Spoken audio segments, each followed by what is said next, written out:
Labas rytas, bažnyčia, labas rytas, brangiai.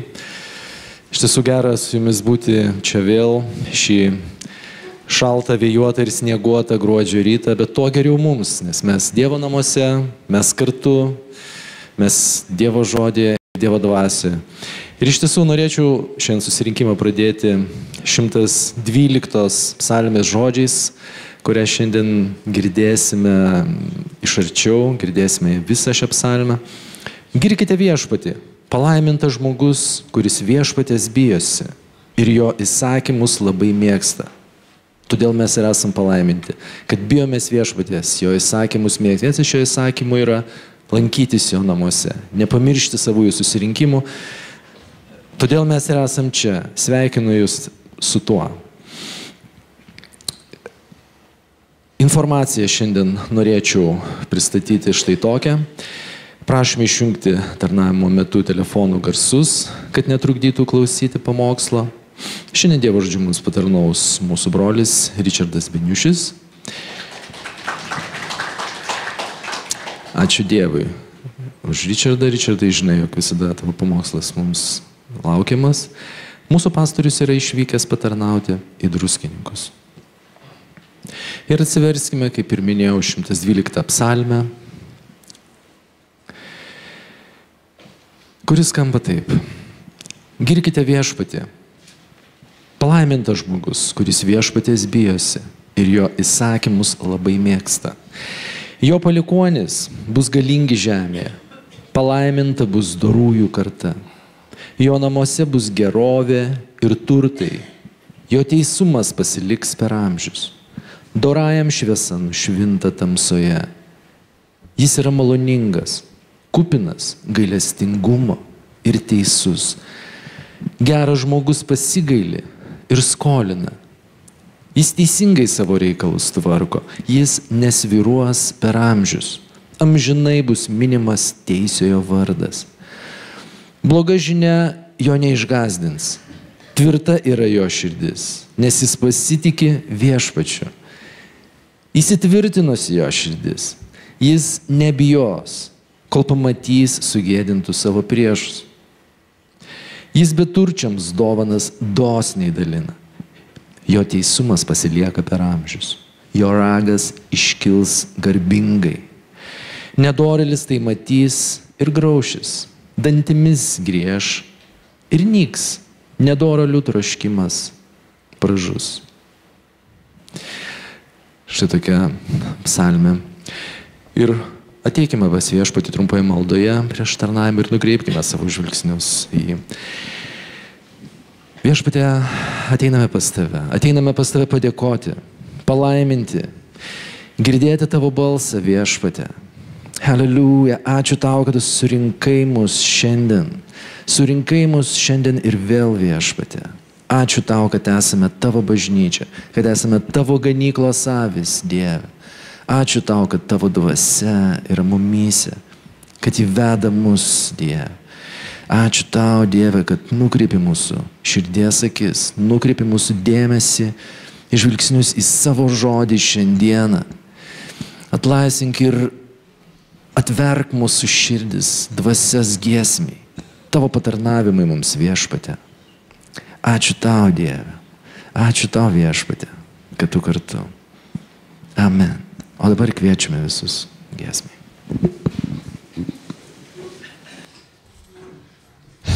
Labas rytas visiems. Kviečiu pakilti, atnešti savo širdis, nešti jam lūpų vaisių. Šlovinkime jį.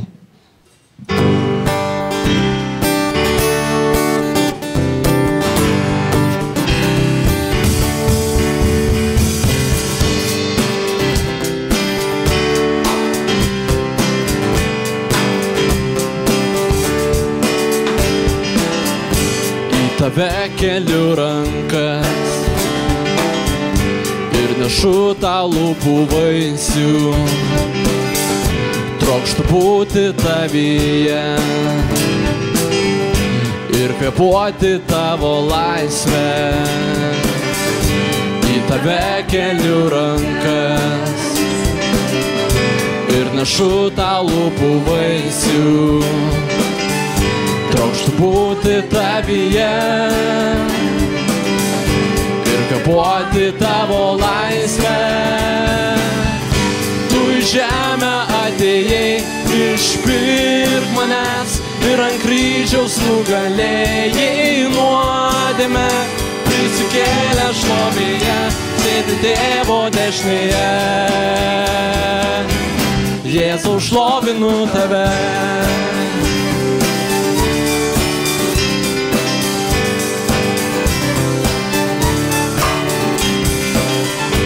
Į tave keliu rankas ir nešu tau lūpų vaisių. Trokštu būti tavyje ir kvėpuoti tavo laisvę. Į tave keliu rankas ir nešu tau lūpų vaisių. Trokštu būti tavyje ir kvėpuoti tavo laisvę. Tu į žemę atėjai, išpirk manęs ir ant kryžiaus nugalėjai nuodėmę. Prisikėlę šlovėje, sėdi Tėvo dešinėje. Jėzau, šlovinu tave. Tu į žemę atėjai, išpirk manęs ir ant kryžiaus nugalėjai nuodėmę. Prisikėlę šlovėje, sėdi Tėvo dešinėje. Jėzau, šlovinu tave. Tu į žemę atėjai, išpirk manęs ir ant kryžiaus nugalėjai nuodėmes. Prisikėlę šlovėje, sėdi Tėvo dešinėje. Jėzau, šlovinu tave. Tu į žemę atėjai, išpirk manęs ir ant kryžiaus nugalėjai nuodėmes. Prisikėlę šlovėje, sėdi Tėvo dešinėje. Jėzau, šlovinu tave. Jėzau, šlovinu tave. Jėzau, šlovinu tave. Jėzau, šlovinu tave.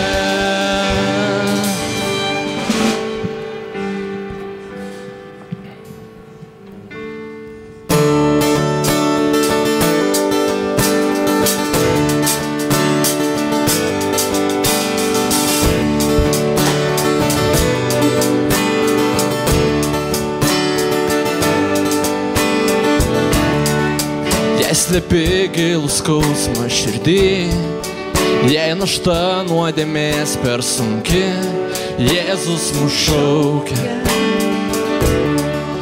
Jei gyventi tau stinga jėgų, trokšti gerti iš versmių amžinų, Jėzus mus šaukia.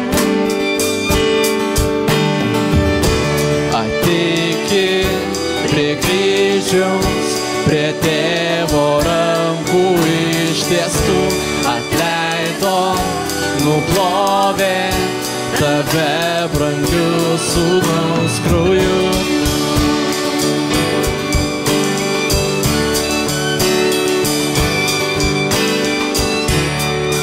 Nusimes sunkumus ir klaidas ir ateik šiandien, nebelauk, Jėzus mus šaukia. Liūdesys te pavirsta džiaugsmu, te gyvybė kils iš pelenų, Jėzus mus šaukia. Ateikit prie kryžiaus, prie Tėvo rankų ištiestų, atleido, nuplovė tave brangiu sūnaus krauju. Ateikit prie kryžiaus, prie Tėvo rankų ištiestų, atleido, nuplovė tave brangiu sūnaus krauju.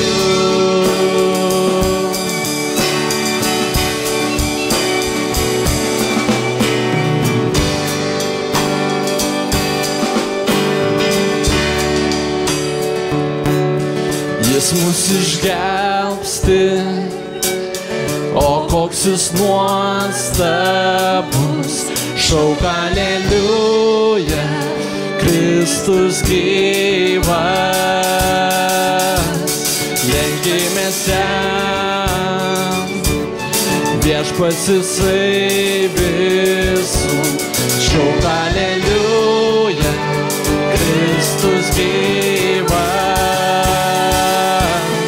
jis mus išgelbsti, o koks jis nuostabus, šauk aleliuja, Kristus gyvas, lenkimės jam, viešpats jisai visų, šauk aleliuja, Kristus gyvas, jis mus išgelbsti, o koks jis nuostabus, šauk aleliuja, Kristus gyvas, lenkimės jam, viešpats jisai visų, šauk aleliuja, Kristus gyvas. Ateikit prie kryžiaus, prie tėvo rankų ištiestų, atleido, nuplovė tave brangiu sūnaus krauju. Ateikit prie kryžiaus, prie tėvo rankų ištiestų, atleido, nuplovė tave brangiu sūnaus krauju.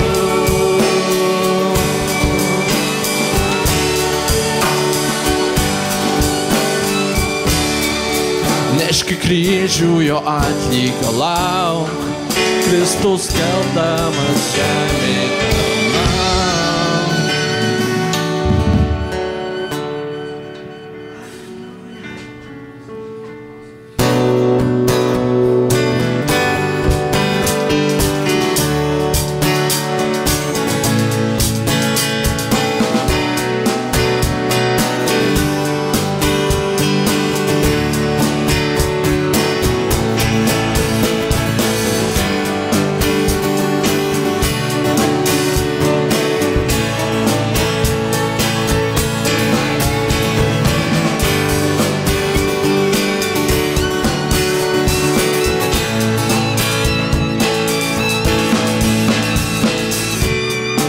Niekas jau neatskins ir netgi suklupčiau aš, juk tavo meilė nenumins.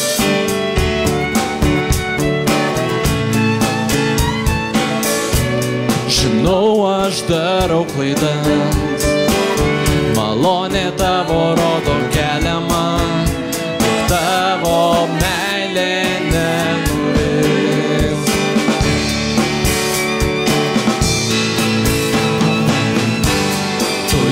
Toks pats per amžius, meilė nesikeičia, kol skausmas lekia naktį, bet rytą liejas džiaugsmas. Ir į vandenis mane užlies, nebijosiu aš mirties, nežinau tavo meilė.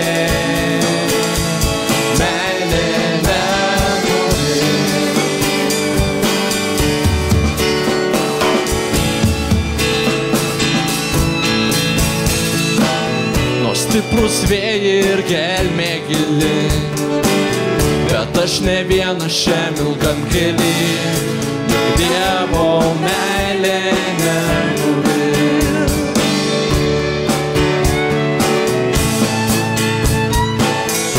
Gal bedugnė tau ir per gili, savom jėgom įveikti negali, juk Dievo meilė nenuvirs.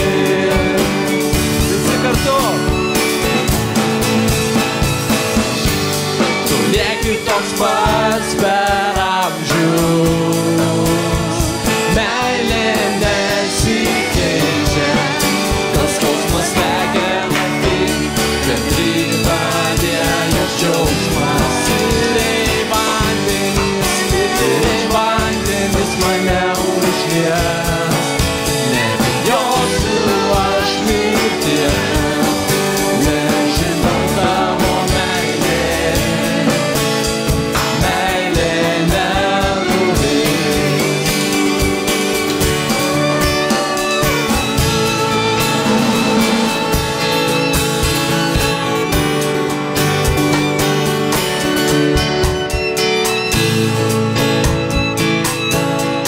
Visa išeis į gerą mylintiems tave. Visa išeis į gerą mylintiems tave. Visa išeis į gerą mylintiems tave. Visa išeis į gerą mylintiems tave. Visa išeis į gerą mylintiems tave. Visa išeis į gerą mylintiems tave. Visa išeis į gerą mylintiems tave. Visa išeis į gerą mylintiems tave. Tu lieki toks pats per amžius. Meilė nesikeičia, tas skausmas nekena tik, kantrybė dėja džiaugsmas. Ir vandenis mane užlies, nebijosiu aš mirties, nežinau tavo meilė nenuvirs. Tavo meilė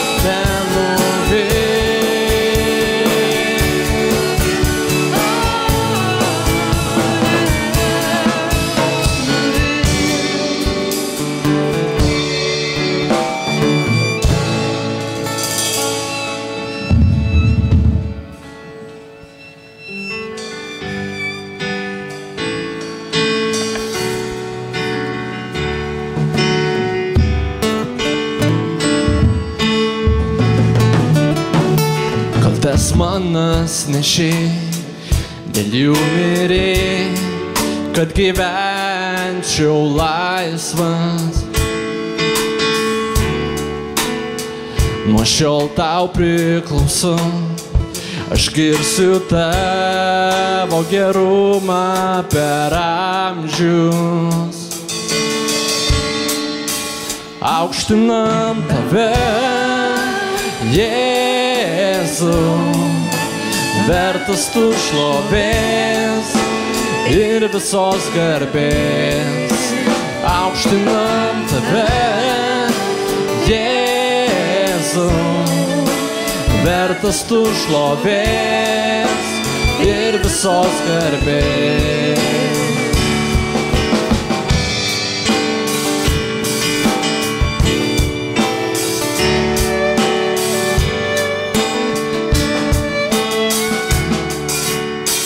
Jau gėda nuplauta, žaviuosi aš tavo nuostabę meilę. Malonė lieji vėl, aš girsiu tavo gerumą per amžius. Aukštinam tave, Jėzau, vertas tu šlovės ir visos garbės. Aukštinam tave, Jėzau, vertas tu šlovės ir visos garbės. Aukštinam tave, Jėzau, vertas tu šlovės ir visos garbės. Aukštinam tave, Jėzau, vertas tu šlovės ir visos garbės.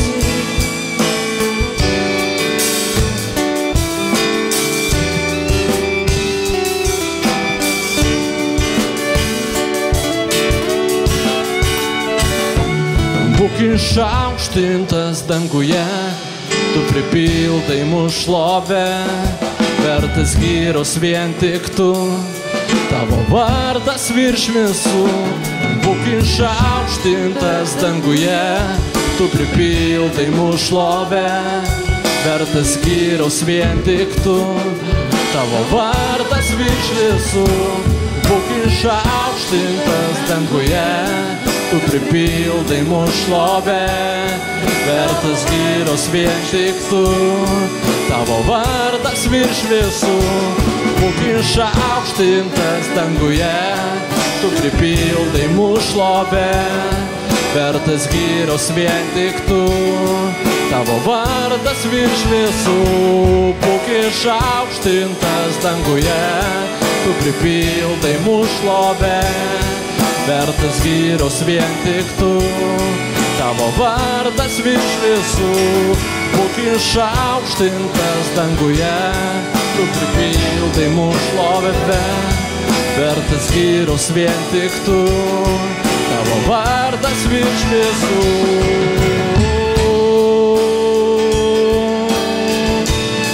Tavo vardas virš visų. Tavo vardas virš visų. Tavo vardas virš visų. Aukštinam tave, Jėzau, vertas tu šlovės ir visos garbės. Aukštinam tave, Jėzau, vertas tu šlovės ir visos garbės. Aukštinam tave, Jėzau, vertas tu šlovės ir visos garbės. Aukštinam tave, Jėzau, vertas tu šlovės ir visos garbės. Aukštinam tave, Jėzau, vertas tu šlovės ir visos garbės. Aukštinam tave, Jėzau, vertas tu šlovės ir visos garbės.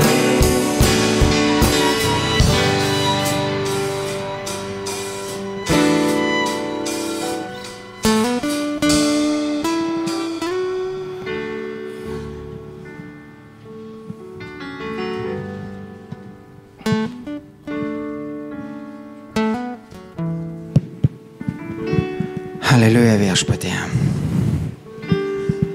Dėkojam Dieve, kad tu pasitinki mus, kai mes artinamės prie tavęs. Dėkojam tau, Tėve, kad tu laimini mus ir kad per savo sūnų Jėzų Kristų duodi mums gyvenimą. Dėkojam tau, Tėve, kad tu suteikiai mums tokią galią matyti, kad Jėzus iš Nazareto yra tavo sūnus, yra Kristus, yra mūsų atpirkėjas ir gelbėtojas. Dėkojam tau, Dieve, kad mes matome, kad vienintelis tavo sūnus Jėzus vertas visos šlovės ir visos garbės. Kad jis viso ko viešpats, viso ko karalius Ir Jėzau, mes nusilenkėme prieš tave šiandien. Nulenkiam savo širdis prieš tave. Išpažįstam, kad tu esi mūsų viešpats. Tu vertas. Tu vertas padėkos, šlovės ir gyriaus. Tu vertai atsisėdai Tėvo dešinėje. Dėkojam tau, Jėzau, kad tu esi kantrus su mumis ir mokai mus. Kartais mes negalim padaryti daug pažangos, bet tu, Jėzau, kantriai vedimus į savo šlovę. Tu atveri mums Dievo karalystės paslaptis. Per tavo dvasią mes suprantame tavo žodžius. Ir Viešpatie, mes prašome, kad mūsų širdis būtų atviros tavo žodžiams, kad mes rimtai žiūrėtume į tavo žodžius. Dėkojam tau, Viešpatie, ir atiduodam tau visą šlovę ir visą garbę. Haleliuja. Amen. Būkit pasveikinti visi. Prašom sėstis.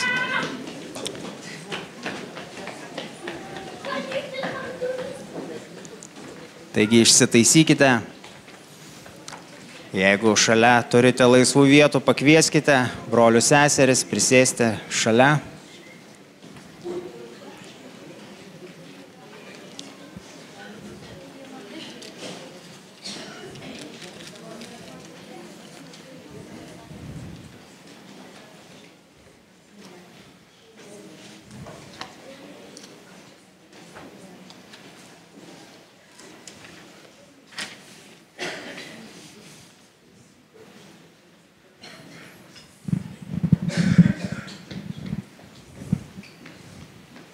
Na ką, galim pradėti.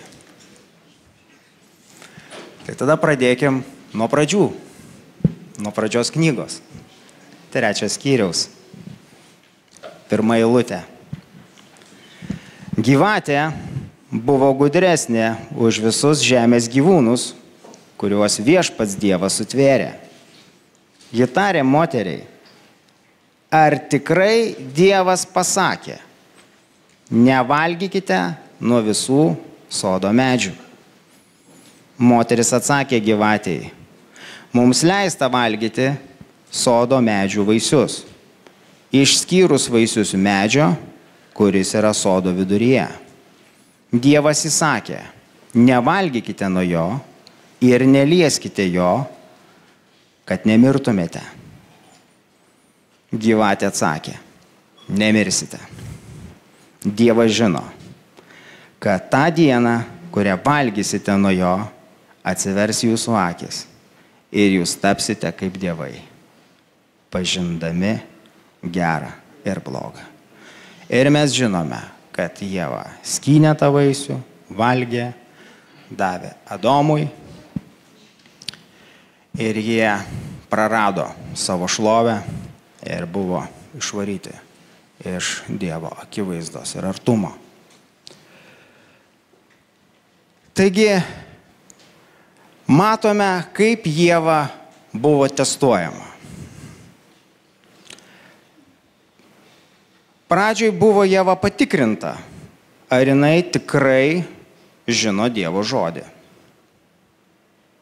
Ar tikrai Dievas pasakė. Ir Ieva puikiai išlaiko testą. Jinai žino, kad Dievas pasakė. Aha. Nu, tada pabandykim iš kitos pusės. Pabandykim iš kitos pusės. Ir tada bandoma pasakyti, kad tas Dievo žodis nėra teisingas. Sako, nemirsite. Sukeliamos abejonės Dievo žodžiu. Ir po tų abejonių Dievo žodžiu mes matome pasekmes, taip? Pasekmes. Nelieka paklusnumo Dievo žodžiui. Ir pasielgiama ne pagal Dievo žodį, ne pagal Dievo valią. Taigi mes žiūrime į situaciją, į mūsų žmonijos ištakas, taip. Bet per šitus išbandymus, per šitą testavimą mes einame kiekvieną dieną. Tik tai vietoj Ievos esame mes. Ir yra patikrinama, ar mes žinome, ką pasakė Dievas. Ir jeigu mes šito testo neišlaikome, tada tokį tu gali vedžioti už nosies, gali jį vesti kur nori. Bet jeigu mes šitą testą išlaikome, žinoma, kad mes testuojame toliau. Bandoma pasakyti, kad šitas žodis netikras, kad jis neveikia, kad gyvenimas viską rodo, kad yra kitaip. Ir sukeliamos abejonės Dievo žodžiu. Ir žinot, mes krikščionys apie tai viešai labai nekalbam, ar ne? Nes jeigu tu krikščionio paklausi, ar tu tiki Dievo žodžiu? Žinoma, nuo viršelio iki viršelio tikiu. Bet mes patys žinome savo slaptoje ir savo gyvenime, ar ne? Kiek to žodžio yra mūsų lūpose ir kiek to tikėjimo Dievo žodžiu yra mūsų sprendimuose. Taip? Ir kartais galvojam, kad jeigu mes kažko nesuprantam, kažko abejojam Dievo žodyje, mes galim tą žodį praleisti, jį ignoruoti, jam nepaklusti. Bet vienaip ar kitaip šitas nepaklusnumas, jisai turi savo pasekmes. Ir ne visada lengvas, kartais pasekmes būna skaudžios. Tai kągi su tuo darysime, broliai ir seserys? Nereikia to pripažinti. Ir tą pripažinus ateiti Dievo akivaizdą. Kur mes tik susiduriam su savo silpnumais, mes per Jėzų Kristų turime atvirą prieimą pas Tėvą. Ateiti tokie, kokie esame. Ir mums bus suteikta pagalba.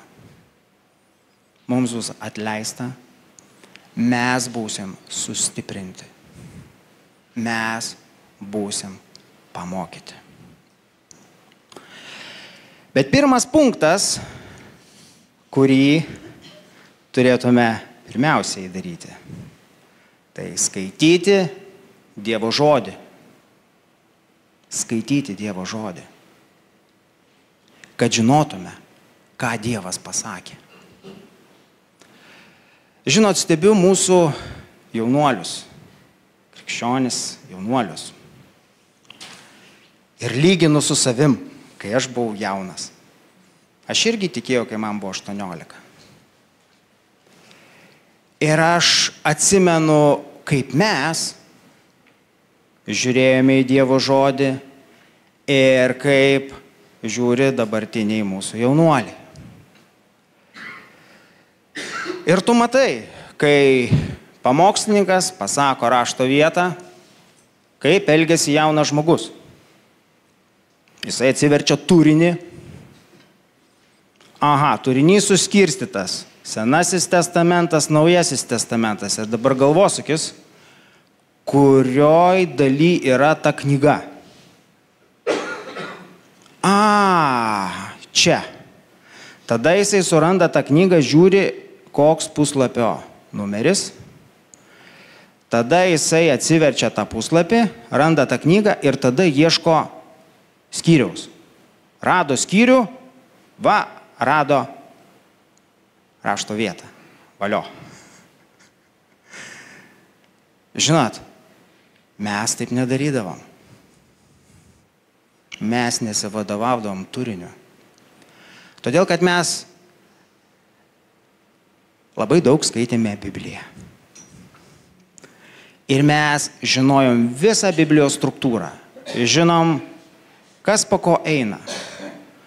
Ir žinojom, kur maždaug reikia kišti pirštą tarp tų puslapių, kad maždaug pataikytum į tą vietą. Ir tu labai greitai surandi šitą dalyką, ar ne? Ir kaip mes lenktyniaudavom. Tik pamokslininkas pasako rašto vietą. Tu pirmas atsiverti ir jau rodai savo kaimynui, žiūrėk, va čia, va čia. Ir žinot, pamokslai tada buvo sudėtingesni. Dabar mes pamokslavom iš kelių rašto vietų. O tada būdavo apie 20 rašto vietų ir tu vartydavai Bibliją. Nuo pradžios iki galo, iš galo iki pradžios. Ir tikrai turėjom gerą Biblijos pažinimą. Todėl jaunuoliai, aš jums metu iššūkį. Pažinti Biblijos struktūrą. Greičiau negu tavo tėveliai surasti rašto vietą. Ir jau girdžiu, kaip jaunuoliai sako, mesgi turim skaitmeną. Mes telefonai paiešką tik įvedam rašto vietą ir turim. Gerai ta skaitmena. Bet vis dėlto gerai, kai dirba ir tavo protas. Ir kai tu pakviestas prie sakyklos ir tau duoda tokio formato knygą, tu žinai, kur susirasti tą rašto vietą ir iš jos paskaityti. Jeigu skaitmena tau padeda suprasti Biblijos struktūrą, gerai, neprieštarauju. Skaityk iš skaitmenos. Bet iššūkis vis tiek išlieka tas pats. Susipažinti su Biblijos struktūra. O tą tu padarysi tik tada, kada tu dažnai skaitysi Bibliją, dažnai ją vartysi. Kai pamokslininkas sako tokia rašto vieta, tu nepatingėsi, tu ne tik, kad paklausysi, ką pamokslininkas perskaitys, bet tu ją susirasi ir pasižiūrėsi. Kur ta knyga, koks ten skyrius, kurioje rašto vietoje visa tai yra. O dabar mes, senimas, irgi neapsileiskime. Skaitykime Dievo žodį. Kartais kirba tokia mintis, taigi jau skaičiau, jau aš čia viską žinau, jau tą Bibliją nežinau, jau kelias dešimtis kartų tikrai perskaičiau. Bet tikrai yra daug iššūkių. Verta mokytis iš mūsų pastoriaus Gabrieliaus. Tu pasakai kažkokią tai rašto ištrauką, o jis tau pasako, koks čia Pauliaus laiškas, kuris skyrius, ir tada labai greitai susirandi eilutę. Taigi mes, senimas, turim kitą iššūkį. Toliau eikime gilinį tai, tobulinkime, kelkime kvalifikaciją. Kai kurie pamokslininkai patarė mokytis kai kurias rašto vietas mintinai. Neseniai klausiau vieno tokio pamokslo. Ir to pamokslo metu buvo pristatytas vienas pavyzdys apie Kinijos krikščionis, kurie buvo persekiojami, uždaromi į kalėjimus. Nu, žinot, kalėjime ten griežtai, ten neleisdavo jokių knygų turėti. Ir į kalėjimų biblioteką, net nežinau, ar Kinijos kalėjimuose yra toks dalykas kaip biblioteka. Lietuvoje tai yra kalėjimuose biblioteka, kompiuteris, ten tave įleidžia, jeigu geras esi. O tenai tokių dalykų nėra. Ir pasirodo, kad nepalūždavo tik tie krikščionis, kurie buvo išmokę tekstą mintinai. Jie tą tekstą prisimindami išsilaikė. Nepalūžo, neišdavinėjo brolių ir seserų. Išliko tvirti bet kokiose sąlygose. Gerai. Tai pirmas punktas, turim žinoti, ką Dievas sako, o vienintelis galimas dalykas tai sužinoti, tai yra skaityti Bibliją, gilintis mokytis. Dabar dėl abejonių Dievo žodžio autoritetu. Dievas yra labai išmintingas ir jisai supranta, kad įtikėjęs Kristumi žmogus iš karto viskuo galbūt ir negali patikėti, taip? Ir kad čia reikalingas procesas. Ir kad tikėjimas ateina iš klausimo, o klausimas, kai skelbiamas Dievo žodis. Kitas dalykas, pats Dievas suinteresuotas stiprinti savo žodžio autoritetą ir mums paliudyja, kad jo žodis tikras, teisingas ir kad jis veikia. Dabar pažiūrėkime, ką Dievas sako apie savo žodį. Atsiverskime pranašo Izaijo knygą. Na, jaunuoliai,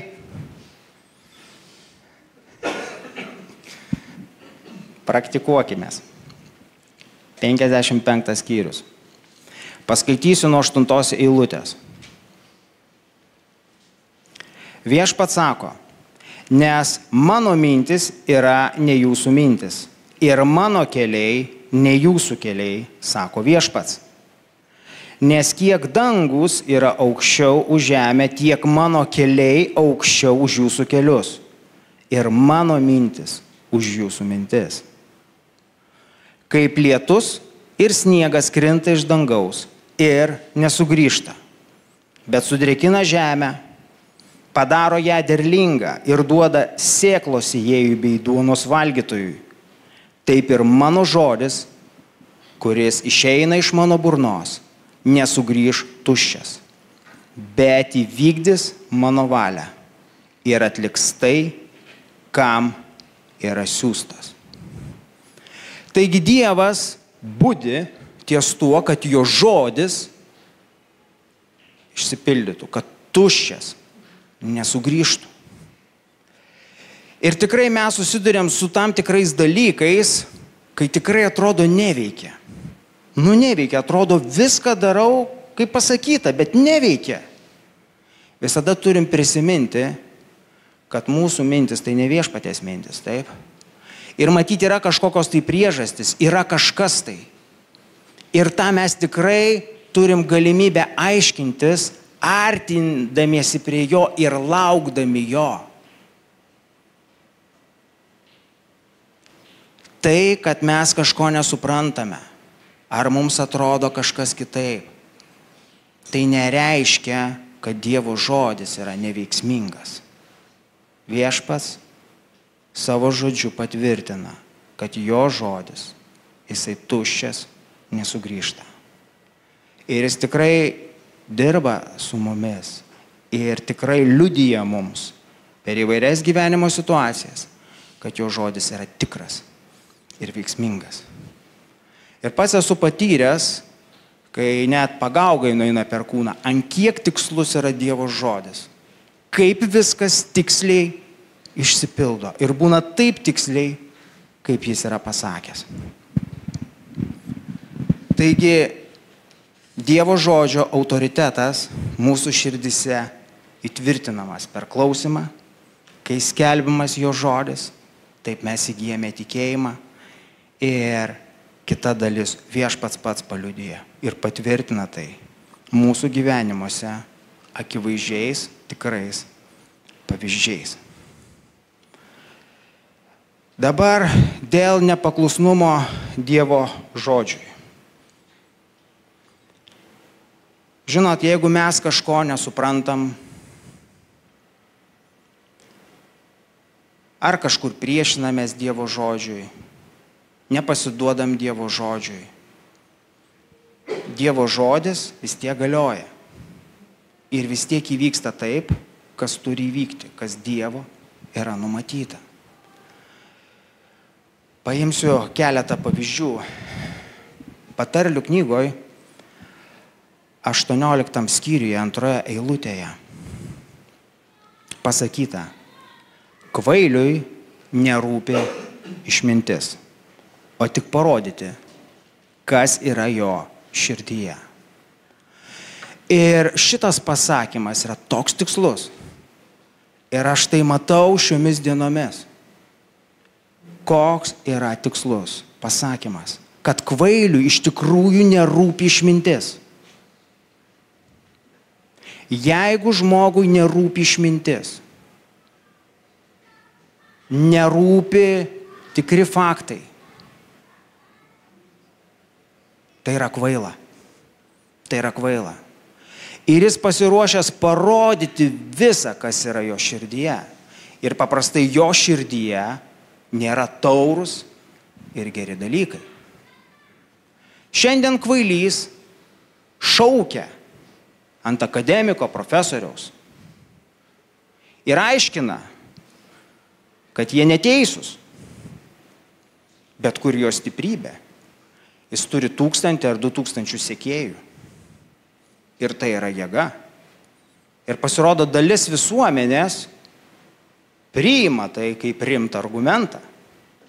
Ir sako akademikui, tu tą savo akademiko diplomą, laipsnį kiš kur nori. Mes klausysime to, kuris turi daugiau sekėjų. Ir kada tu žiūri, politikai irgi labiau kreipia dėmesį nei žmonės su laipsniais, nei tuos, kurie nuėję ilgą mokslo kelią ir išnagrinėję ir patikrinę daugybę faktų, jie kreipia dėmesį į rėksnius, kurie nėra protingi, bet turi daug sekėjų. Kitas svarbus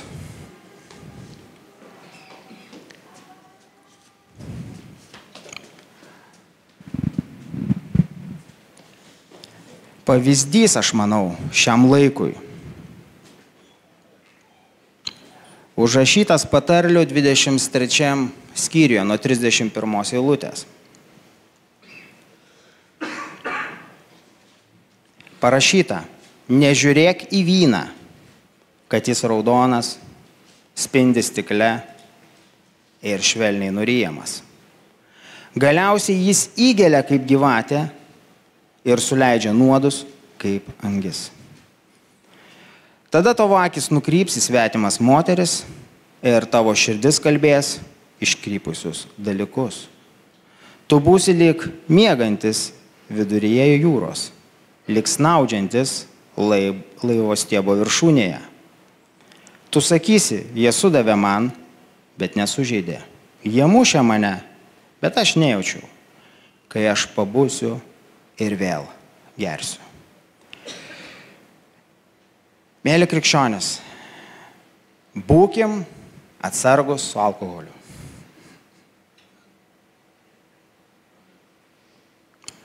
Jeigu mes atrasim pasimėgimą alkoholyje, yra pavojus. Ir dėl to mus perspėja Viešpats. Žinom mes rašto vietas apie tai, kad Jėzus gėrė vyną, apaštalas Paulius Timotiejui sakė vartoti vyną. Mes žinom tuos dalykus.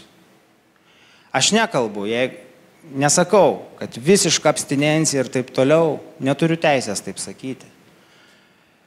Bet raštas perspėja. Jeigu tu atrasi pasimėgimą alkoholyje, tai yra pavojinga. Tai yra pavojinga. Tai yra tas pats, kas tu ateitum, paliestum nuodingą gyvatę ir leistum, kad jinai tau suleistų nuodus. Tai yra pavojinga.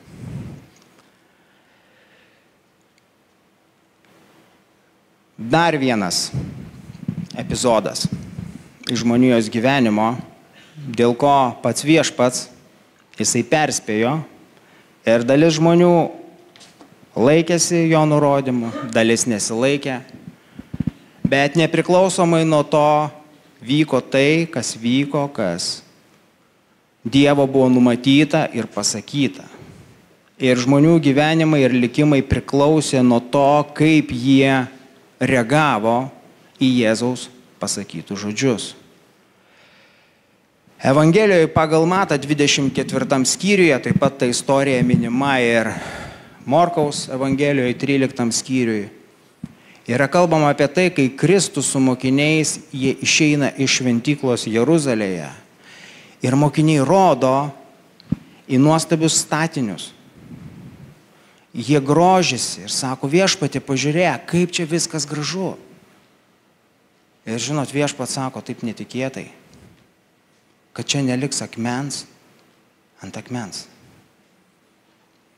Žinot, visus tuos statinius, daugumą galbūt tų statinių, pastatė Erodas Didysis, būtent tas, kuris ieškojo kūdikėlio Jėzaus gyvybės, kuris Betlėjų žudė daug kūdikių.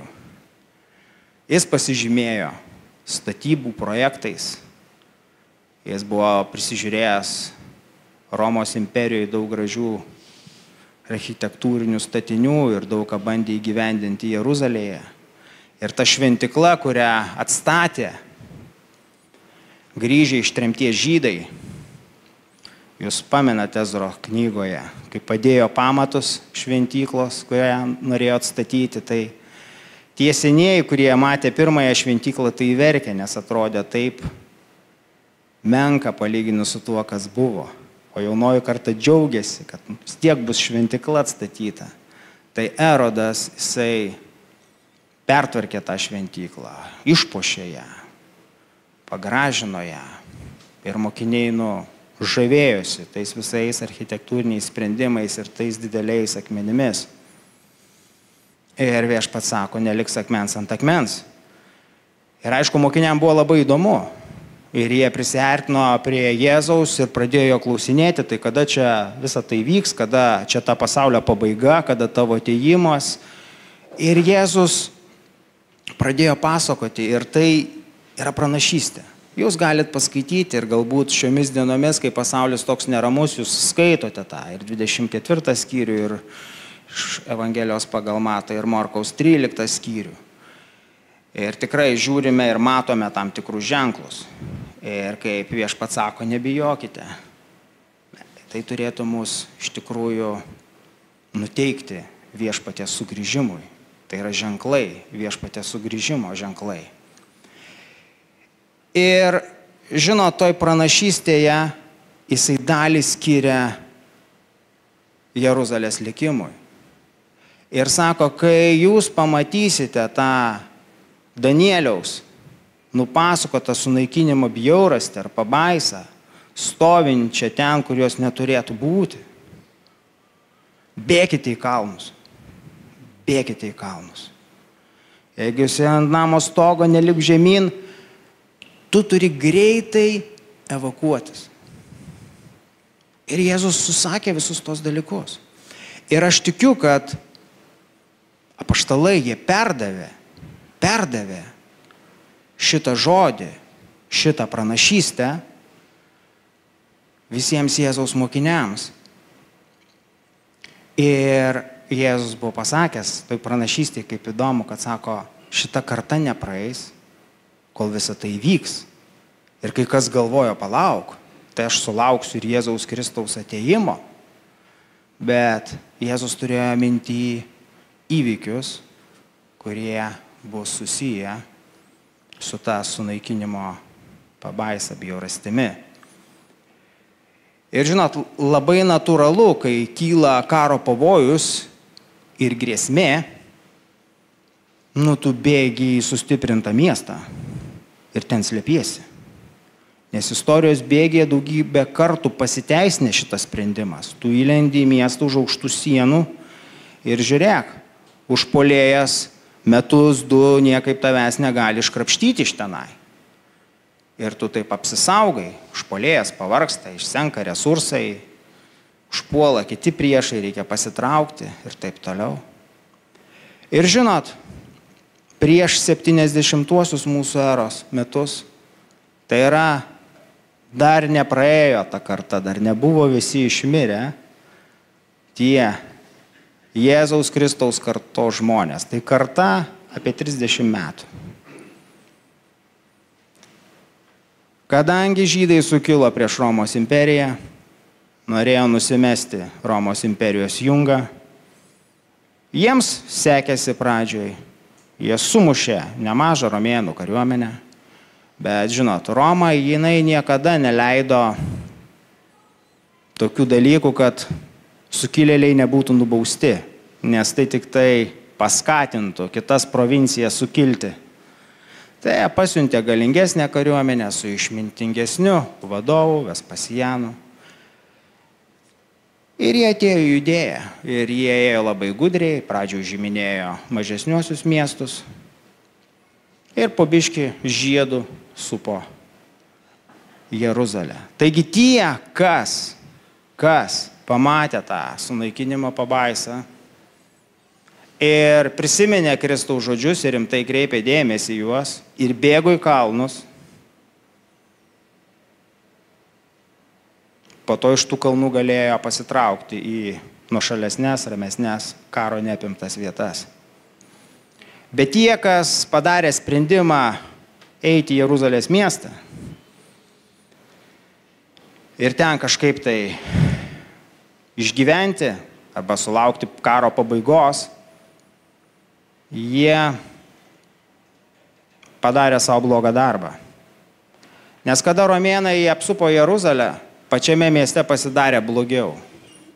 Nes pačiame mieste veikia, jeigu tikėti Juozapu Flavijum, jo užrašais, veikia keletą grupuočių pačiame mieste.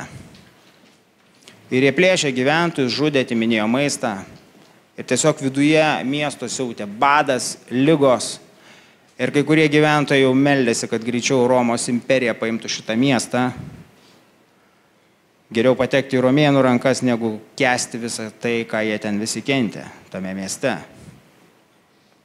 Galiausiai miestas buvo paimtas ir viskas buvo sugriauta.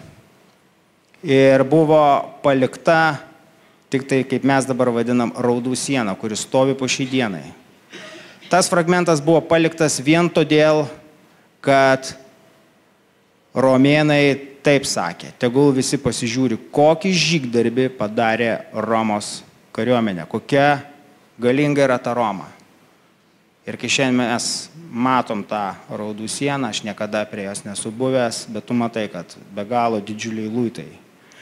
Ir kad to miesto sienos ir statiniai buvo pastatyti iš tokių didžiulių luitų.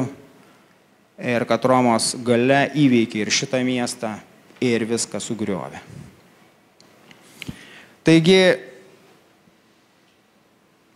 girdėjimas Jėzaus žodžių ir kreipimas dėmesio į Jėzaus išsakytų žodžius yra gyvybiškai svarbus.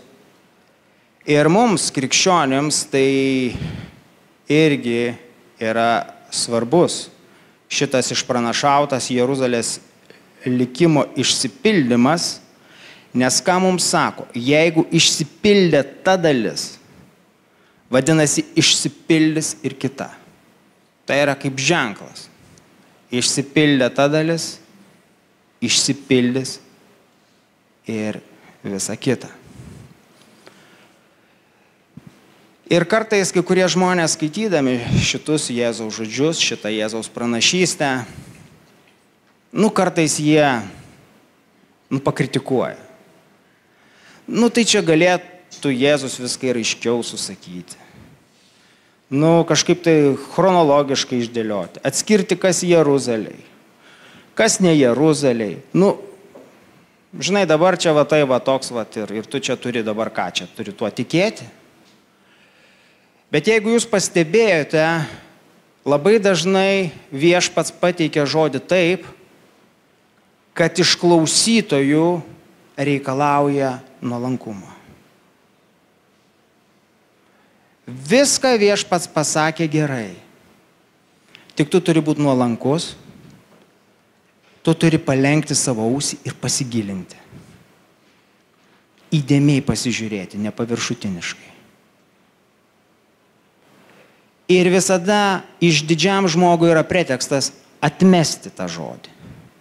Tarsi specialiai padaryta taip, kad tik tai nuolankus gali priimti Dievo žodį, pamatyti tame žodyje tiesą.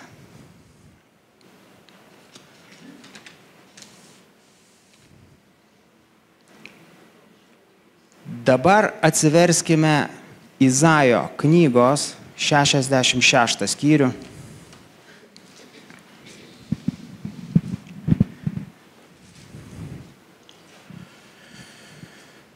Ir prieš skaitant rašto vietą, norisi prisiminti, kad Jėzus tai ir yra Dievo žodis.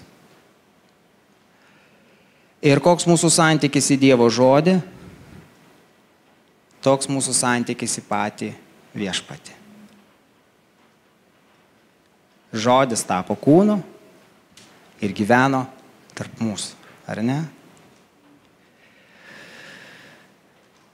Ir nuo pirmos eilutės. Taip sako viešpats. Dangus yra mano sostas ir žemė mano pakojis. Kur yra namai, kuriuos jūs man norite statyti? Ir kur mano poilsio vieta? Mano ranka visą tai sukūrė. Ir taip visą atsirado, sako viešpats. Aš pažvelgsiu į žmogų, kuris yra vargšas bei turi atgailaujančią dvasią. Ir dreba prieš mano žodį. Kada skaitai Senąjį testamentą, tu matai, kad žydų tauta labai dažnai norėdavo nustebinti Dievą. Kuo gražesnė šventikla, kuo daugiau ir įvairiausių aukų. Bet viešpats sako, tie dalykai manęs nestebina. Tie dalykai nesujaudina mano širdies. Sako, štai į ką aš pažvelgsiu. Į žmogų, kuris yra vargšas. Čia nekalba apie tą vargšą, kuris neturi pinigų. Nors viešpats tikrai mato visus beturčius ir jais rūpinasi. Bet čia eina kalba apie tuos vargšus, ką ir Jėzus sakė, palaiminti vargšai dvasia. Tai yra žmogus, kuris sako taip savo, be Dievo aš neišgyvensiu. Aš nesu toks stiprus, aš nesu toks protingas, kaip kiti, savo pastangom, savo jėgom, man nepavyks. Jis vargšas dvasia, jis išliejasi prie Dievo, jis mato, kad tik su Dievu jis kažkaip tai įveiks šitą gyvenimo kelionę. Turi atgailaujančią dvasią. Tai yra svarbus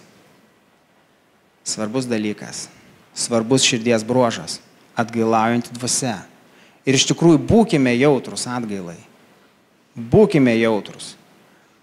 Jeigu tu jauti, vakar aš pasakiau tam tikrus žodžius ir šventoji dvasia iš karto, palauk, kas čia dabar? Pajutau, kad pasakiau tai, ko neturėjau pasakyti, kad krikščioniui tai nedera. Ir iš karto atgaila. Nors atrodo situacija nepalanki atgailai, geriau, tu tik gavai tokį impulsą, geriau iš karto atgailauti.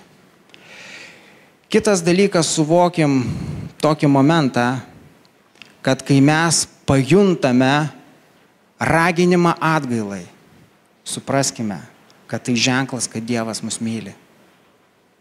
Dievas mus myli. Mes jam rūpim. Ir mes turim tą tokį ženklą, paraginimą atgailai. Ir kartais sako, viešpats mane baudžia ir verčia taip atgailauti. Ir ačiū Dievui. Tai reiškia, tu Dievui rūpi ir Dievas tave myli. Nesupraskim tokį dalyką, kad yra užbrėžta tokia riba. Kai žmonija kirsta ribą, ten jokios atgailos nebegalios. Ten bus jau Dievo rūstybė. Dabar Dievas yra labai kantrus. Kartais mus netgi erzina, kodėl Dievas taip nebaudžia tų nedorėlių, nebaudžia tų piktadarių. Bet dabar yra laikas atgailai. Ir visokiais būdais žmonės yra įtakojami, kad jie pasuktų atgailos keliu. Bet ateina ta diena, kai bus užbrėžta riba. Ten viskas. Ten bus tik tai Dievo rūstybė. Todėl, kai kažkoks tamsus dalykas mūsų širdyje yra atveriamas, dėkokim Dievui. Dievas mus myli. Atgailaukim. Atgailaukim. Ir dreba prieš mano žodį. Tai reiškia, žmogui rūpi, ką Dievas pasakė. Jam yra svarbu neprasilenkti su Dievo žodžiu. Ir žinot, jeigu mes norim pagarbinti Dievą, tai visa tai prasideda nuo pagarbos jo žodžiui.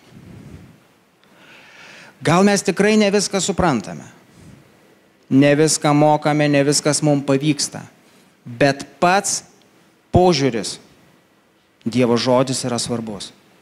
Dievo žodis yra svarbus. Ką sako Dievas, yra labai svarbu. Šita nuostata yra mums labai reikalinga ir tikrai ją išsaugokime. Nes jeigu mes negerbėme Dievo žodžių ir ateinam garbinti Dievą,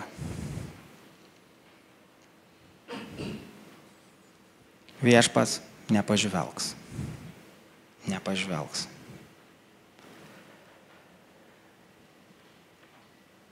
Taigi, gera žinia. Gera žinia. Dievas mus myli.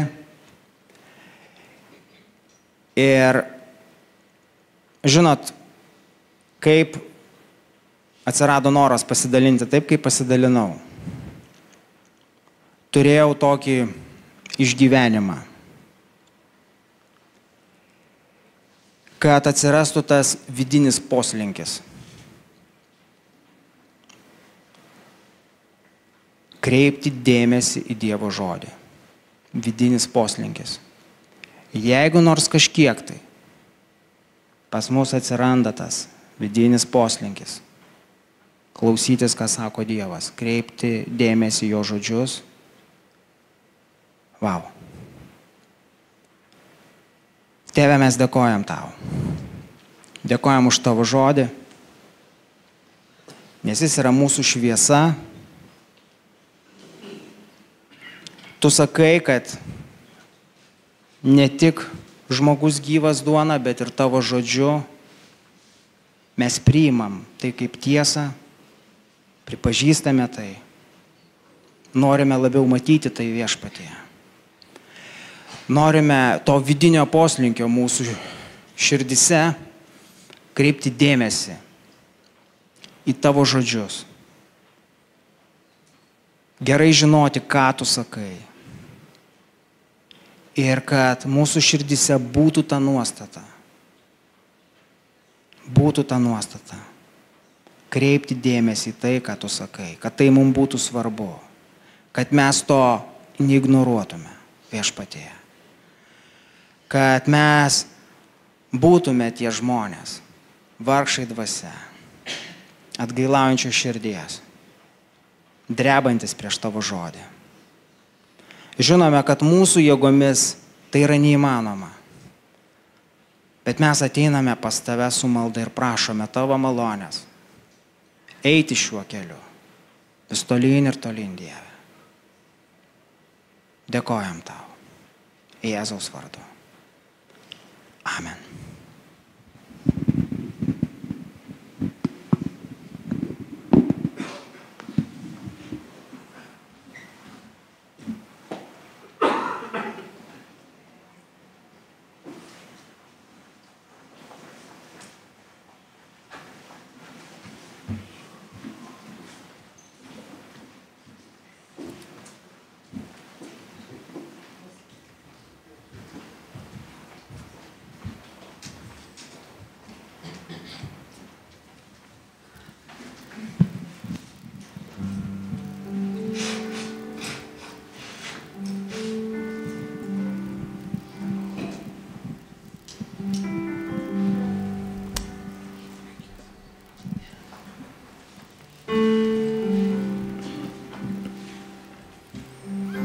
Pakilkime giesmei. Nėra tokio kaip tu, nieks nepaliečia širdies taip kaip tu. Kiek ieškočiau amžinybėj viso, sakau, nėra tokio kaip tu, nėra tokio kaip tu. Nėra tokio kaip tu. Nieks nepaliečia širdies taip kaip tu. Kiek ieškočiau amžinybėj viso, sakau, nėra tokio kaip tu. Malonė liejas kaip upės srauni, pilnatvė tavo glėby. Kai vaikai esam saugus mes rankoj tvirtoj, nėra tokio kaip tu. Nėra tokio kaip tu. Nieks nepaliečia širdies taip kaip tu. Kiek ieškočiau amžinybėj visoj, sakau, nėra tokio kaip tu. Nėra tokio kaip tu. Nieks nepaliečia širdies taip kaip tu. Kiek ieškočiau amžinybėj visoj, sakau, nėra tokio kaip tu. Malonė liejas kaip upės srauni, pilnatvė tavo glėby.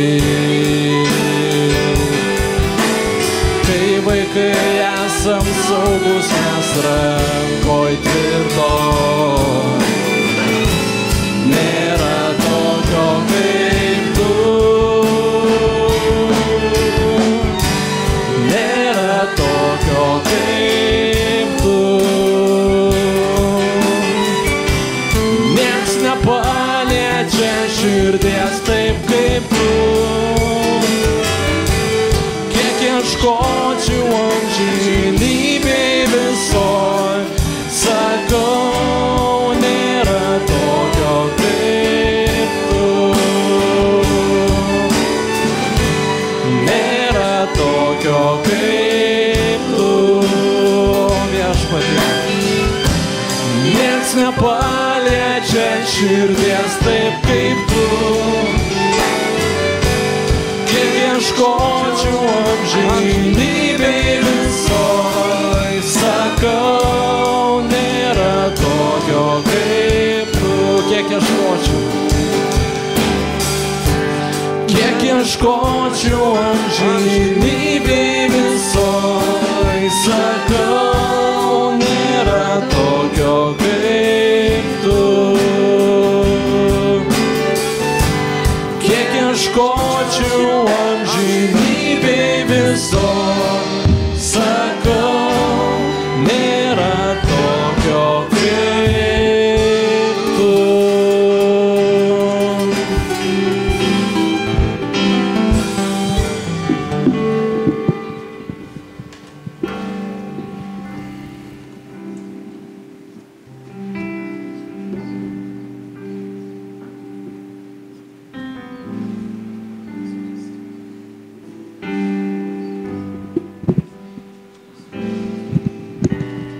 Kągi, kam geriau melstis atsistojus, pasilikite, kad atsisėdus, prisėskite.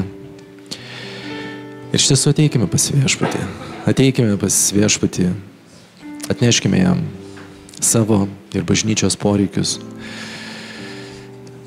Tiesiog prisiminkime, jog Viešpats, nepaisant to, kas mūsų gyvenime įvyktų, kokie kataklizmai, kokios aukštumos, kokios žemumos, kokios lygumos, kokie vėjai, kokia karšta saulė bešviestų, jis kartu su mumis.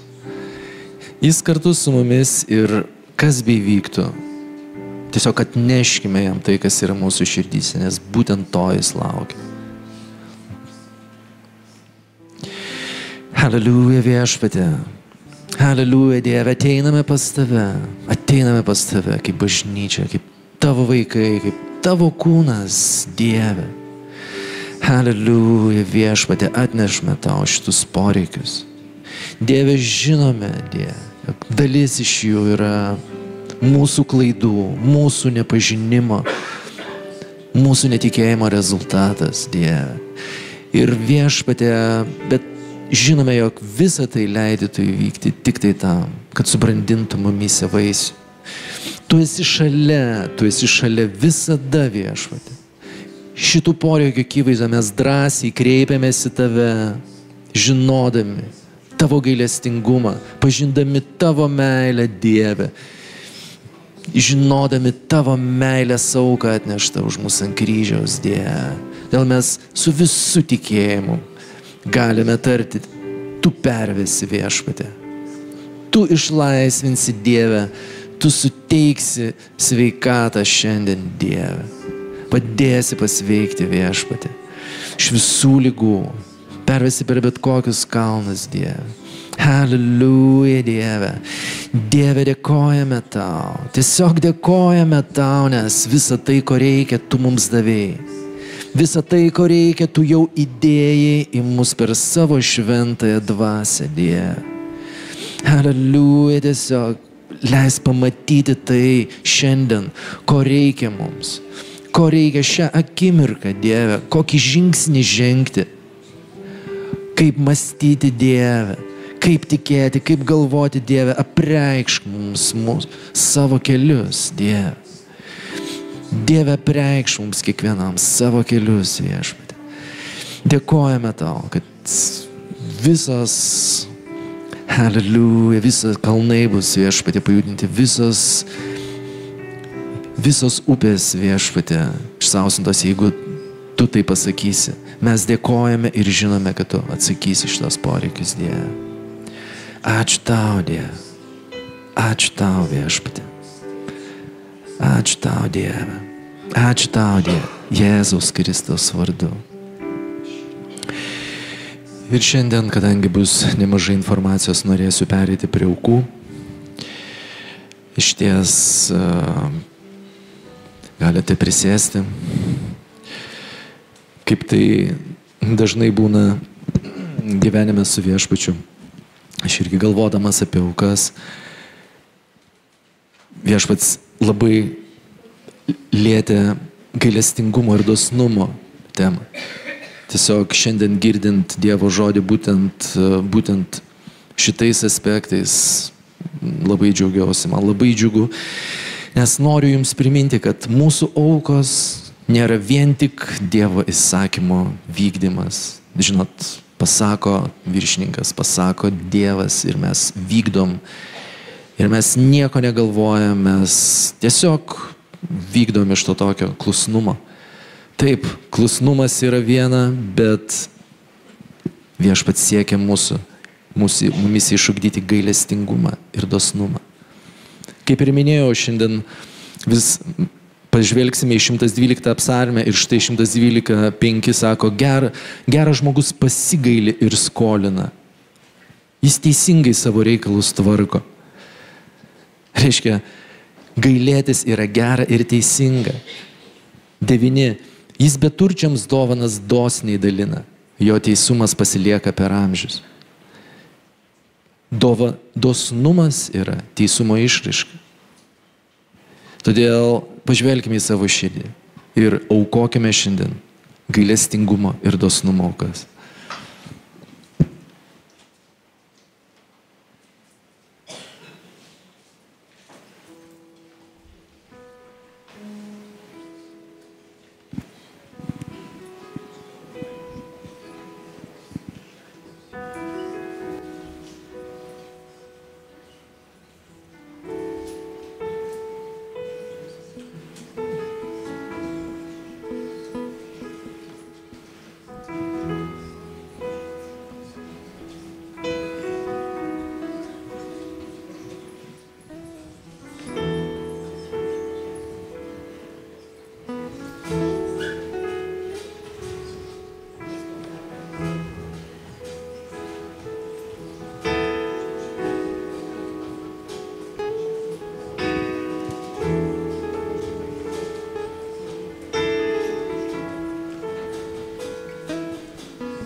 Ačiū Dievui, ačiū Jums. Kaip ir minėjau, šiandien bus daug informacijos, todėl, bet nepaisant to, nukreipkime dar savo žvilgsnius maldoje ir pasimelskime bažnyčios bendruomeninėmis maldomis, kurios yra labai svarbios kiekvienam iš mūsų. Aleliuja Viešpatie, tiesiog ateiname pas Tave maldose, ateiname pas Tave maldoje už mūsų valdžias, Dieve, už Lietuvos Respublikos Seimą, vyriausybę, Dieve. Ne tik dėl to, kad Tu ragini tai daryti, tačiau iš gilaus pasitikėjimo Tavimi. Žinome, Dieve, jog tik Tu gali suteikti mums, mūsų socialinėme gyvenime, mūsų buityje tai per mūsų valdžias, ko mums reikia, ko mes trokštame, Dieve. Haleliuja, mes užtarėme tiek prezidentą, tiek Seimą, tiek vyriausybę, Viešpatie, visas institucijas esančias po jais. Žinome, Dieve, jog Tu paruošęs patį geriausią jiems, patį geriausią mums. Dieve, ačiū Tau, Dieve. Iš tiesų, Tu vienas gali pakeisti, atnešti pasikeitimus šitoje srityje, nes žmogiškos rankos yra per silpnos pakeisti visą valstybės socialinį gyvenimą, Dieve. Dėkojame Tau. Ačiū Tau, Dieve. Meldžiame už bažnyčios jaunimą, Viešpatie, kad jie trokštų pažinti Dievą, kad iš savo šlovės turtų jie priimtų, Dieve, tai, kad Tu teiki per savo dvasią, sustiprėtų vidiniu žmogumi, Dieve. Mes trokštame, Dieve, mes meldžiame, kad Kristus per tikėjimą gyventų jų širdyse, kad jie įsišaknyje, įsitvirtinę meilėje galėtų suvokti kartu su visais šventaisiais, koks yra plotis, ilgis, gilis ir aukštis. Viešpatie, jaunimas yra svarbi tema mūsų bendruomenėje, Viešpatie.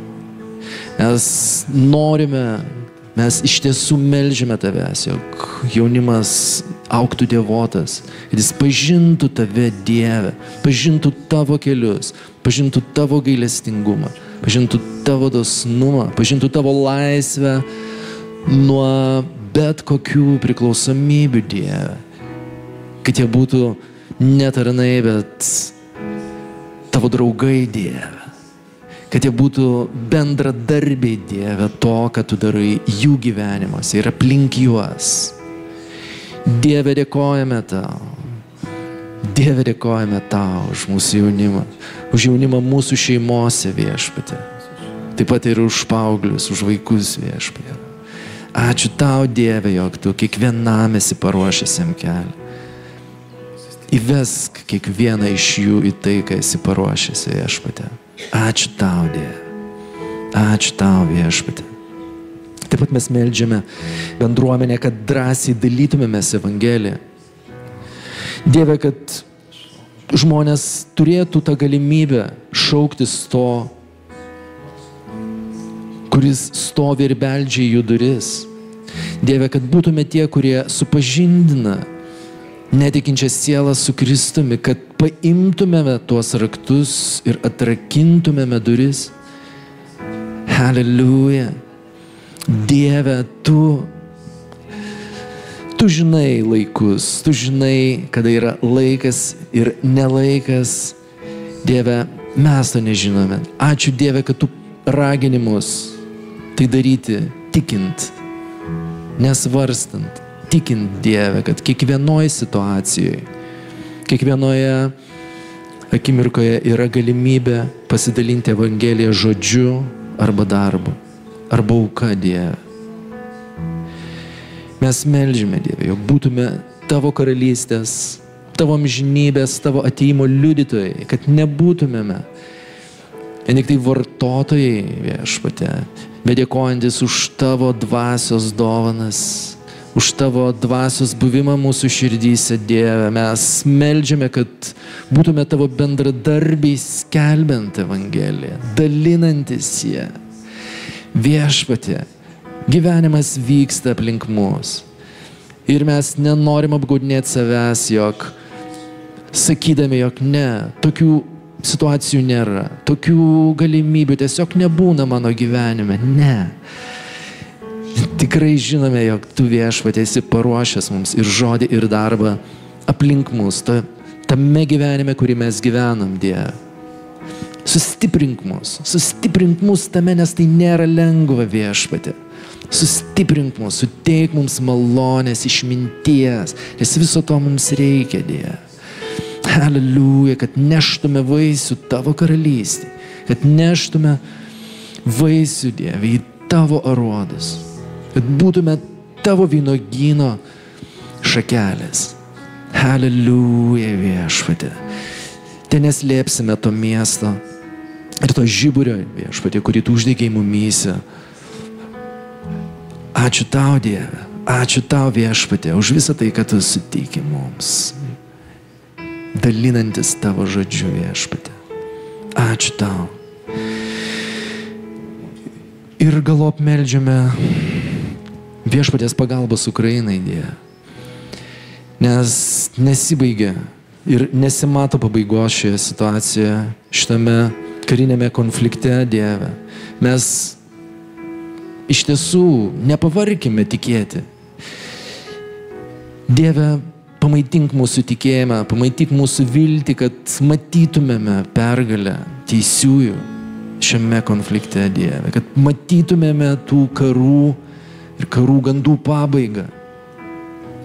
Kad įsivyrautų tavo teisumas, įsivyrautų tavo malonė, įsivyrautų tavo gailestingumas, Dieve, Ukrainos tautai.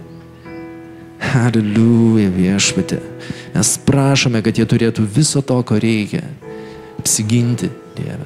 Taip pat mes prašome, kad jie turėtų, ugdytum šitą situaciją tikėjimą tavimi, o ne kerštą, Dieve, arba pyktį, Dieve, kad ateitų Dievo malonė visai tautai, ateitų sudužimas, viešpatie, ateitų tavo meilė pasiektų kiekvieną širdį, Dieve. Ačiū tau, viešpatie.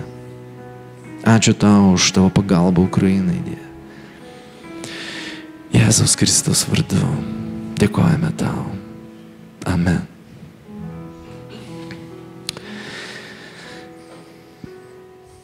Kągi, ir periname prie informacijos.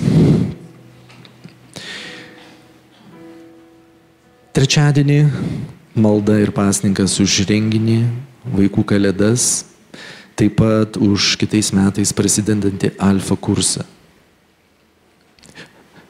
Malda ir pasninkas yra 18:30 čia salėje, todėl raginame tikrai rinktis ir sudalyvauti.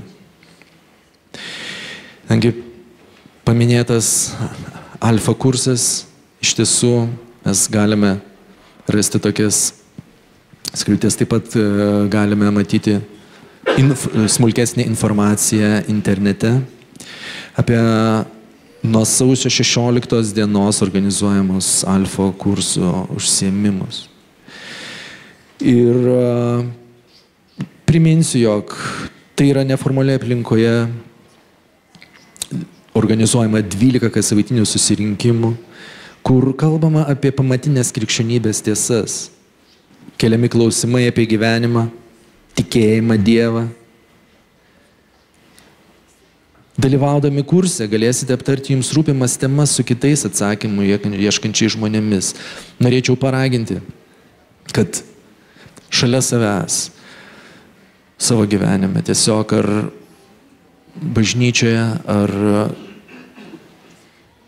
tiesiog kur kitur, jeigu žinote žmogų, kuris ieško Dievo, tai yra gera proga pakviesti taip šitos kursus tam, kad jisai pažintų jį.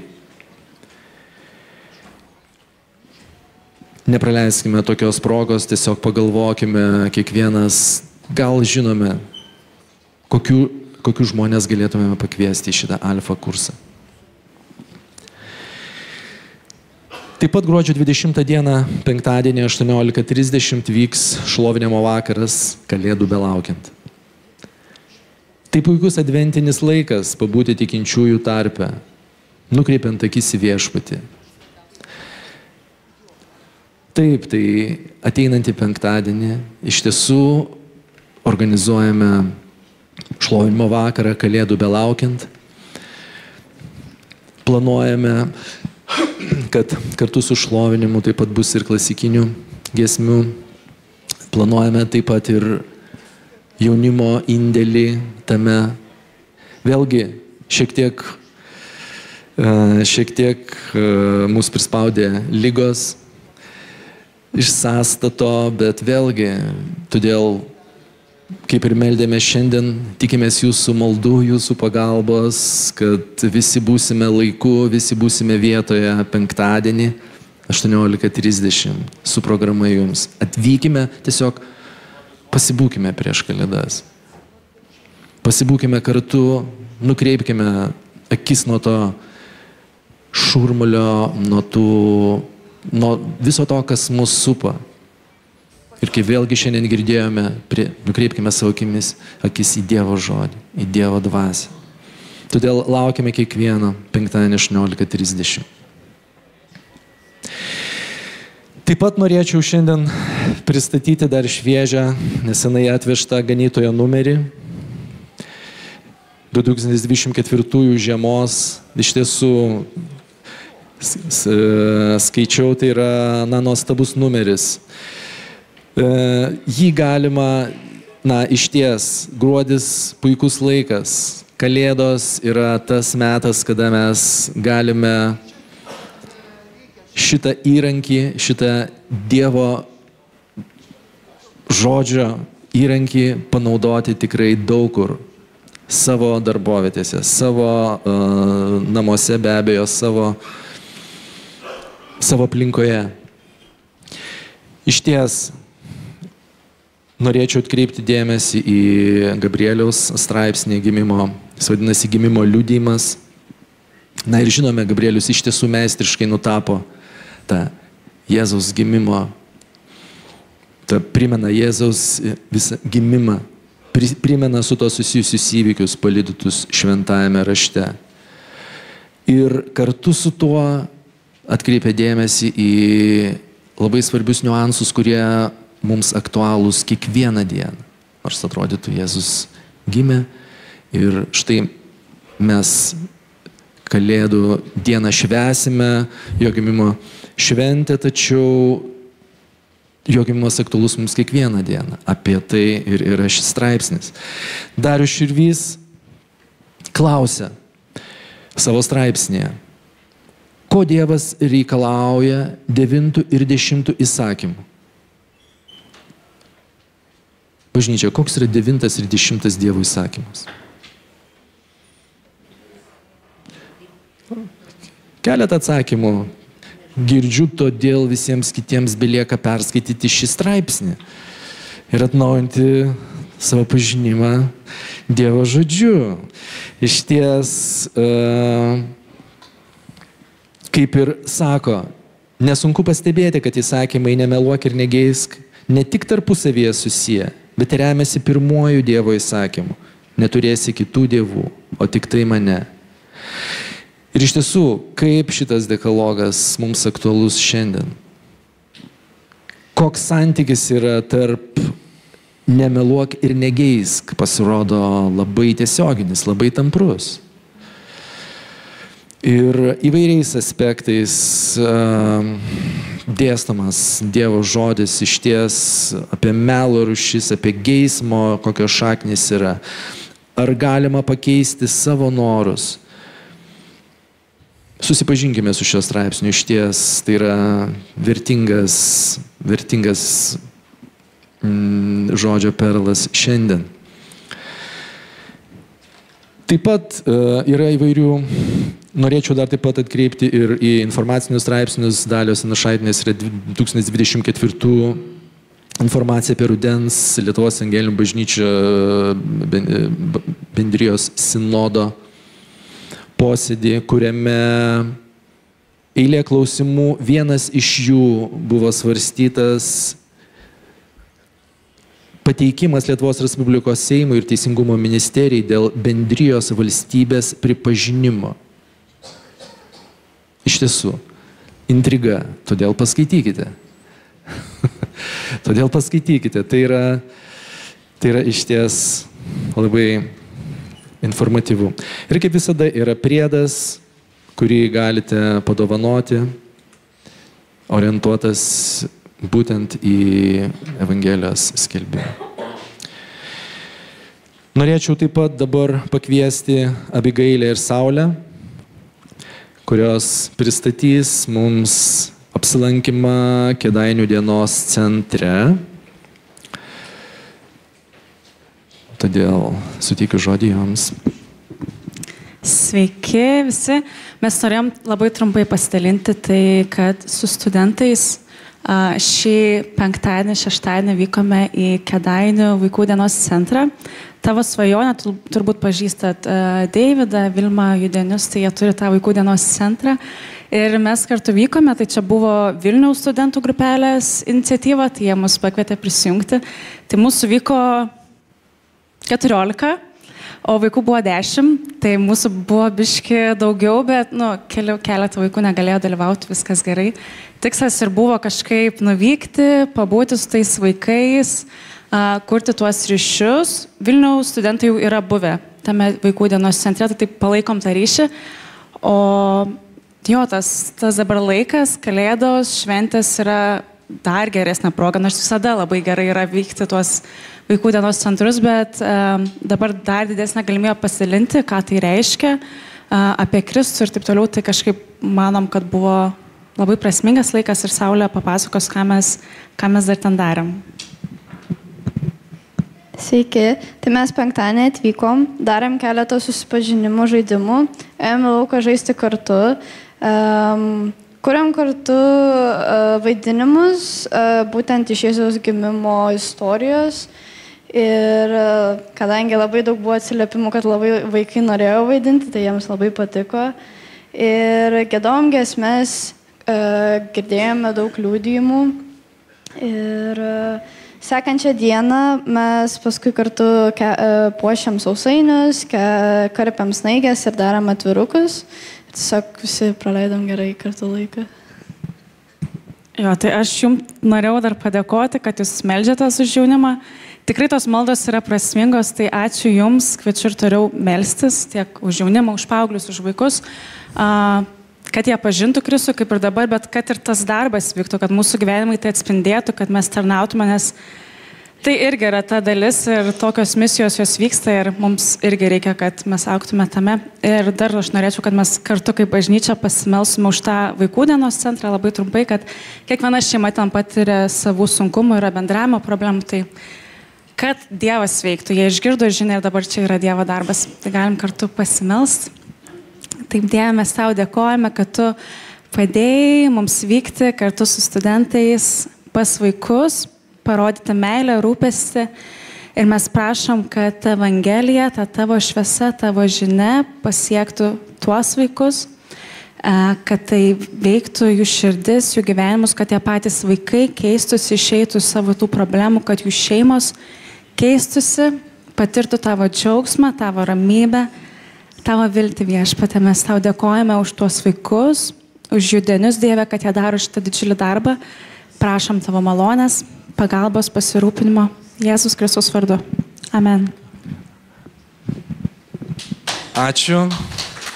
Ačiū Abigailei ir Saulei, puikios naujienos, tikrai. O dabar prieš giesmę dar priminsiu, jog galime taip pat ir internetu paaukoti aukas vaikų kalėdoms. Šios aukos taip pat yra laukiamos ir reikalingos. Ir užbaigime susirinkimą giesmę. Pakilkime giesmei.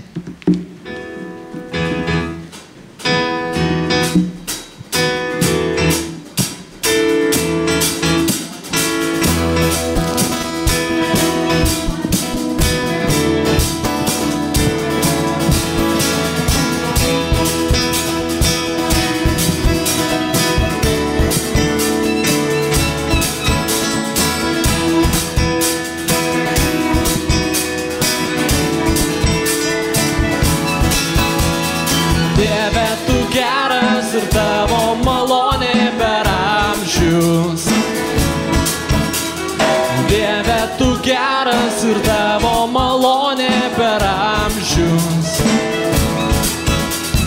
Dieve, tu geras ir tavo malonė per amžius. Dieve, tu geras ir tavo malonė per amžius. Prie tavo sosto visi susitelks, tautos ir gentys žemai nusilenks.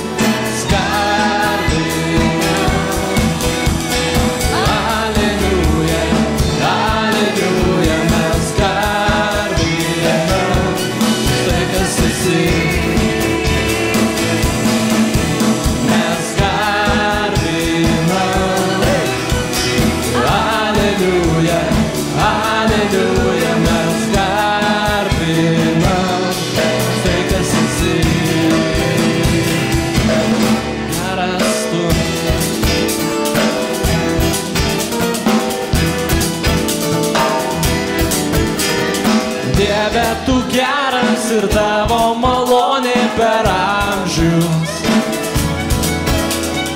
Dieve, tu geras ir tavo malonė per amžius. Dieve, tu geras ir tavo malonė per amžius. Dieve, tu geras ir tavo malonė per amžius.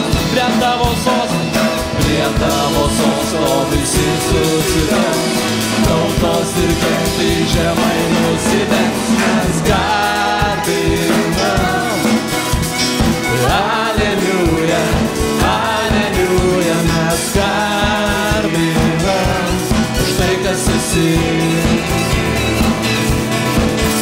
Mes garbinam, Aleliuja, Aleliuja, mes garbinam už tai, kas esi. Geras tu.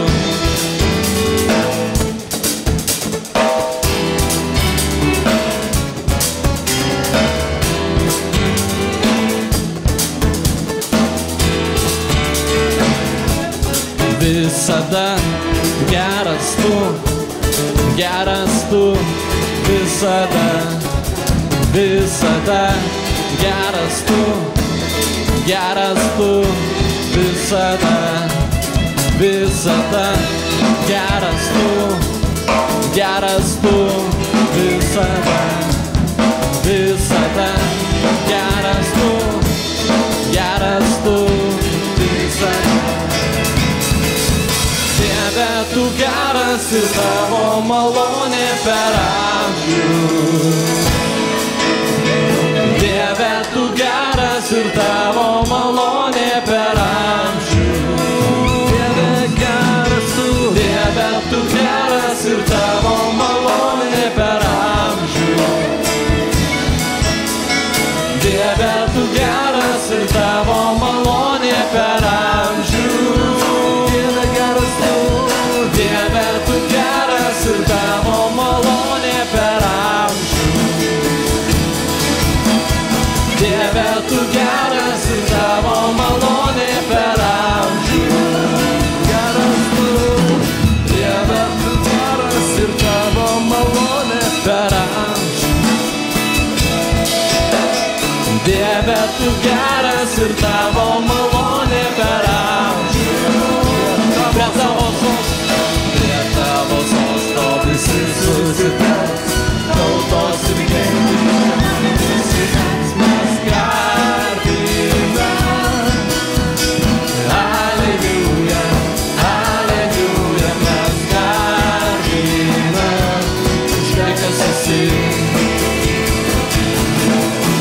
Mes garbinam. Aleliuja, Aleliuja, mes garbinam už tai, kas esi. Už tai, kas esi. Už tai, kas esi. Geras tu.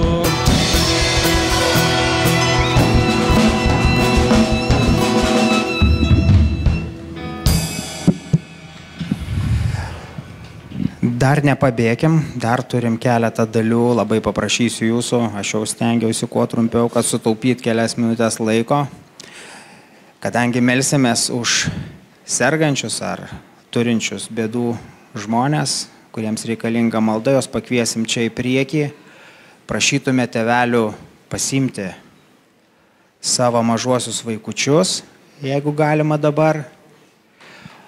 O kol tėveliai pasiims mažuosius vaikučius, mes pasveikinsim seserį Gražiną su 50 metų sukaktim. Prašau, Gražina, ateikit pas mus.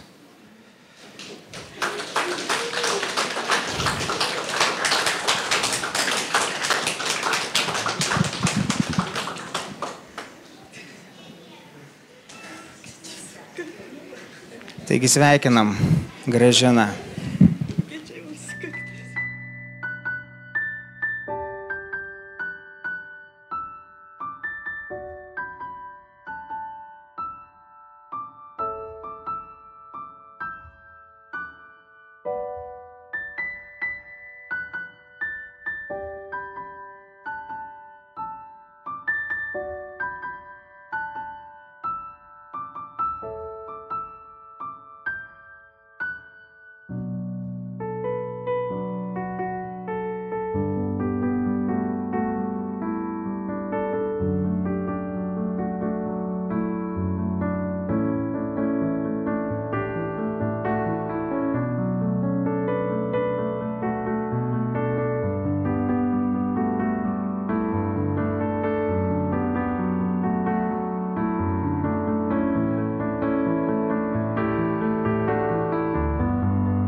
Asmeninė malda, kviečiame jūs į priekį, pasimelsim asmeniškai.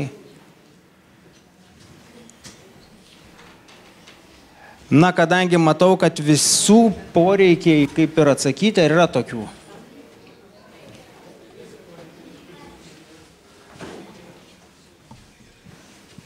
Drąsiai, jeigu kam reikalinga malda, drąsiai išeikit.